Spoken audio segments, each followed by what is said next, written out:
Hey there. So this is I hate the start of this, so I'm gonna have to edit out the beginning of it. Hi. Welcome to the second installment of my series where we are looking at sections from Jill Lepore's These Truths. We are actually going to look at a really zoomed in version today about the story of Benjamin Lay. A quick reminder that everything that you're going to see in here is, with the exception of a handful of the images, which were taken from Wiki Comments, are coming from Jill Lepore's These Truths. Again, an amazing book. If this is stuff that interests you, I highly recommend it.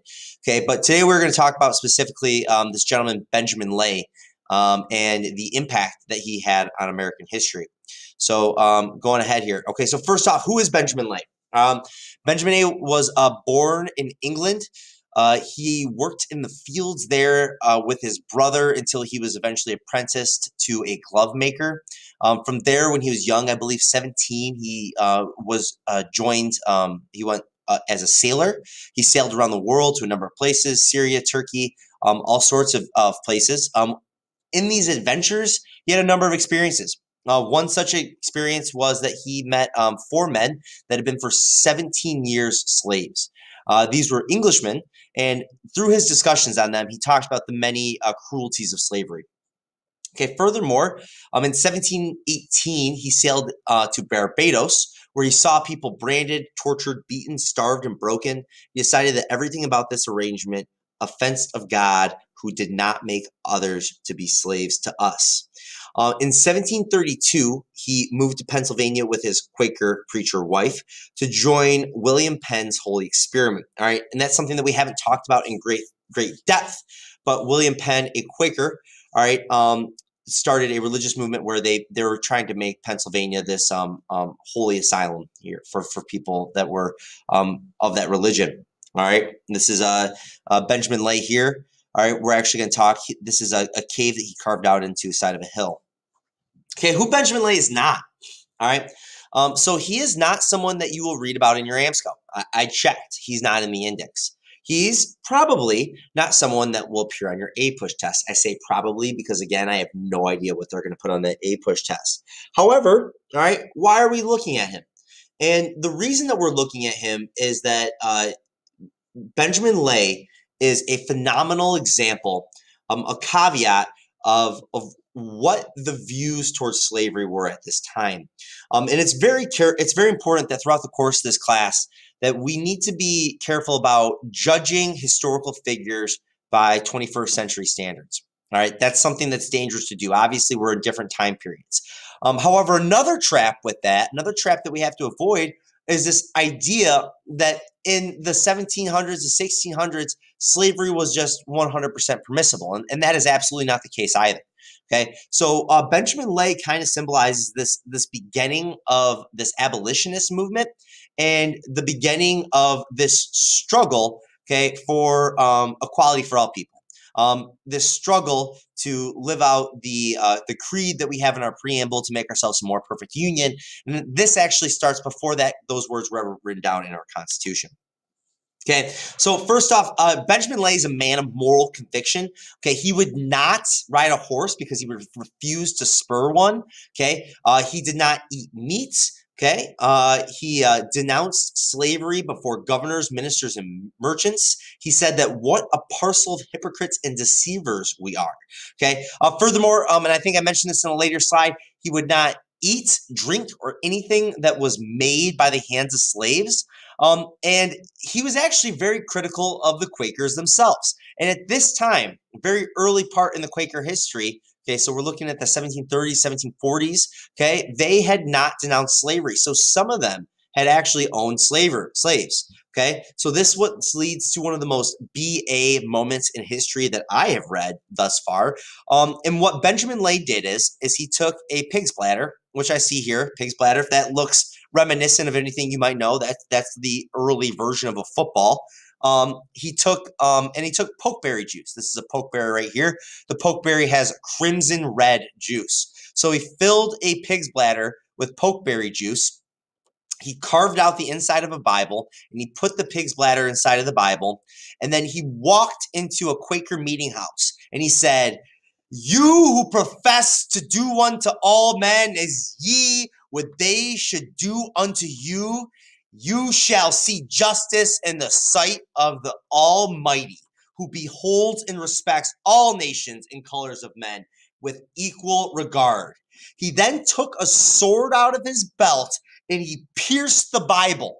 And then the pig's bladder burst out this pokeberry juice that looked as if the Bible itself was bursting with blood, all right, squirting over all the congregates. And then he says, thus shall God shed the blood of those persons who enslave their fellow creatures. Dang it, that's cool. All right. So this is a man that had deeply held moral convictions. At this point, Benjamin Franklin actually enters our narrative. Okay, so Benjamin Lay and his wife, who was a Quaker minister, had lived outside of Philadelphia. Clearly, Benjamin Franklin was an important printer at that time. Sometime around this time, Benjamin Lay prints a text called "All Slave Keepers That Keep the Innocent in Bondage Apostates." And apostate is a term that refers to somebody that has turned away from God, that has rejected his teachings. All right, and at this time, so he kind of leaves the world behind him. His wife passes away, and that's his last connection to everything that's going on. He carves out a cave in the side of the hill, and he decided to protest slavery by refusing to eat or drink or wear or use anything that had been made with forced labor. And I want you to consider what we've been talking about in American history thus far, about how slavery is deeply intertwined, okay, with the economy at the time. All right, so almost everything that you could buy, everything you could purchase at this time in colonial America had at some point been touched by slavery. So he would roast beets over the fire. He would spin his own flax. Okay, he would do all these things in order to avoid any sort of product that had been touched by slavery. During this time, when he was living in the cave, and I go back to this picture here. This is the picture of Benjamin Lay outside of his cave. Here's some turnips. All right. Okay. Benjamin Franklin would go and visit him. All right. And at this time, Franklin owned 3 slaves, Joseph, Peter, and Jemima. All right.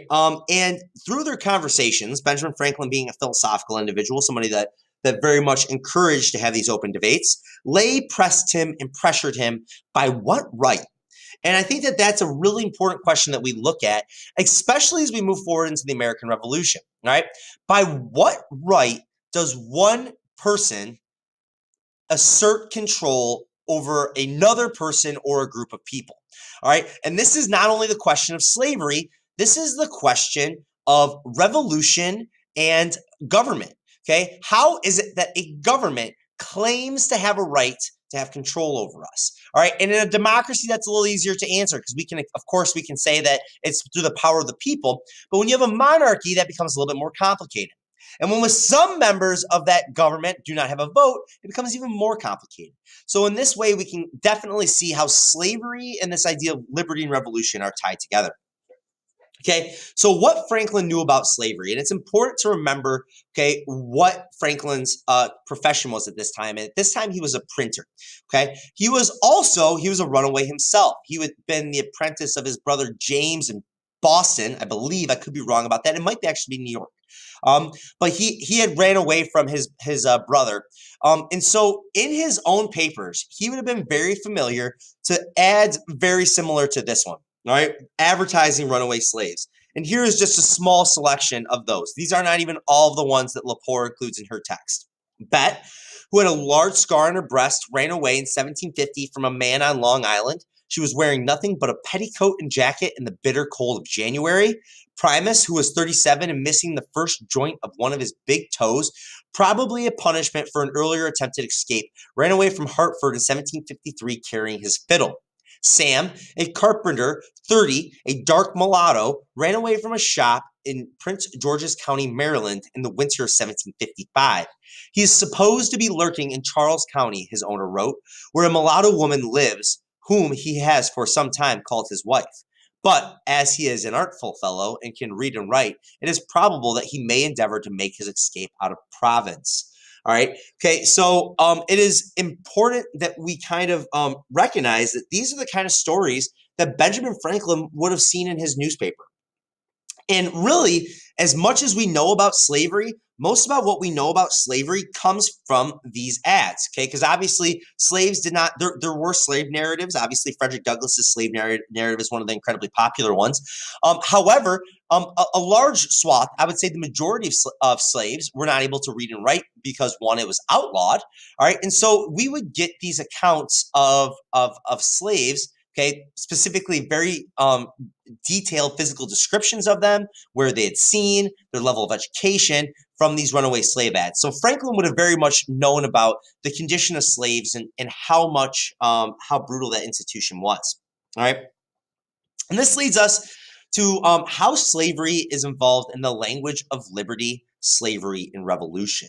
All right. And so we see, so actually, this is a young picture of Benjamin Franklin working for his brother James. Okay. It is kind of interesting to point out what the relationships of apprentices were during this time in history. This time during history, you usually became an apprentice to somebody until you were the age of 21. Okay, that relationship was basically set up as you received housing, training, food, okay, the comfort of shelter, all of these things. In exchange, you worked for your master. Okay, so that was very much in some masters, just like in slavery, not equating the two, because when you turned 21 as apprentice, you had your freedom. But some apprentice masters were very tyrannical. And according to Benjamin Franklin's account, his brother James was one of these tyrannical masters. Okay, so it's actually interesting to point out, Frederick Douglass talks about in his slave narrative about how he talks to the little white children, the free boys in his neighborhood that were helping him read, about how that one day when they reached the age of 21, they would have their freedom. Okay, so children, people your age, would very much not be considered to be free at that point. All right. So in his autobiography in 1771, he turns to the story of his own escape. Okay. And this becomes a metaphor for the colony's growing resentment about parliamentary rule. Okay. These are now Franklin's words. James's harsh tyrannical treatment served as a means of impressing me with that aversion to arbitrary power that has stuck to me through my whole life. Okay. So this idea that how is it that, again, we going back to the question that Lay presented to Franklin. How is it, by what rights does one group of people control another group of people? And these situations that we see here, the cases of Bet, Primus, and Sam, are all in themselves mini revolutions against arbitrary power. Okay, so when we look at the American Revolution, we are actually going to see that many of the revolutionaries, the Sons of Liberty, will adopt this language of slaves. Okay, they will very much refer to themselves, okay, the colonists, as being slaves to the tyranny of Great Britain, to the tyranny of Parliament. Okay, and so it very much just adopts it. And interestingly enough, a byproduct of this, at least as claimed by the slave owners in the Caribbean and Barbados, is that this language of revolution, urging revolution against tyranny of slavery, is going to lead to slave revolts. Okay, this is going to spread to the slaves of the Caribbeans. Okay, so it's really interesting to identify how closely tied this idea of political slavery and then actual physical slavery. Okay, how they are so closely related in this late part of the 1700s. Okay, later on, okay, Benjamin Lay, another American revolutionary. Benjamin Lay was a signer of the Declaration of Independence. He was the Surgeon General for the Continental Army, would go on to be the first Surgeon General of the United States of America. All right. And he said of Benjamin Lay, the American Revolution, these are Lepore's words. The American Revolution did not begin in 1775, and it didn't end when the war was over. Now, to Rush's words, the success of Mr. Lay in sowing the seeds of a revolution in morals, commerce, and government in the new and in the old world, he should teach the benefactors of mankind not to despair if they do not see the fruits of their benevolent propositions or undertakings during their lives. Some of these seeds produce their fruits in a short time, but the most valuable of them, like the venerable oak, are centuries in growing. Okay, so we're going to see during the same time, okay, as Franklin is writing his autobiography and talking about the oppression of Parliament, okay, all right, that seed of revolution, we are going to see the fruit of within the next 10 years. Okay, by 1776, Declaration of Independence is written. by, oh gosh, I'm going to mess up the date. I don't know what year the American Revolution ends off the top of my head, but by the time it ends, okay, we had freedom of Great Britain. So they are going to have that liberty from Great Britain. However, okay, the revolution that was started by Benjamin Lay, okay, we are not going to see that dream come to fruition for hundreds of years. Okay, not really even in 1865 when the 13th Amendment is passed. Okay, some would argue in 1965 when the Civil Rights Act is passed, but some people would argue that that struggle that Benjamin Lay began a very, very long time ago is still not complete, that we have still not fully bore out the fruit of that revolution. All right, and this leads to an interesting concept of two revolutions during this time. Okay, a little bit after of Franklin's meeting with Lay in the 1770s, the Quakers disavow the slave trade. Okay, so Pennsylvania becomes one of these fiercely abolitionist states, and actually becomes like a hotbed of abolitionism. Okay, along with Massachusetts, which was also founded as a religious haven, they are going to be fiercely advocating against slavery. Right, when the Quakers disavowed slavery, Benjamin Lay said, "I can now die in peace," and then he did. Okay, which again, baller. Okay, the man decided that his work was done, and he died. All right, this is basically going to be one of the very early beginnings of the abolitionist movement. Okay, so keep in mind. Okay, although there was, and we're going to very much talk about the defenses of slavery and the arguments that were made by those who held people in bondage. However, okay, as early as the 1740s and the 1730s in the United States of America, there was a opposition to this idea of owning slaves. Lepore closes out her section with Benjamin Lay, which I think is incredibly prophetic here and powerful. There were not one but two American revolutions at the end of the 18th century. The struggle for independence from Britain and the struggle to end slavery. Only one was won. All right. And if you have noticed all the grammatical errors, only one was won. Oh my gosh, Mr. Loyd, you're messing up. All right. Okay. I was typing this. Okay. So, but you get the gist. All right.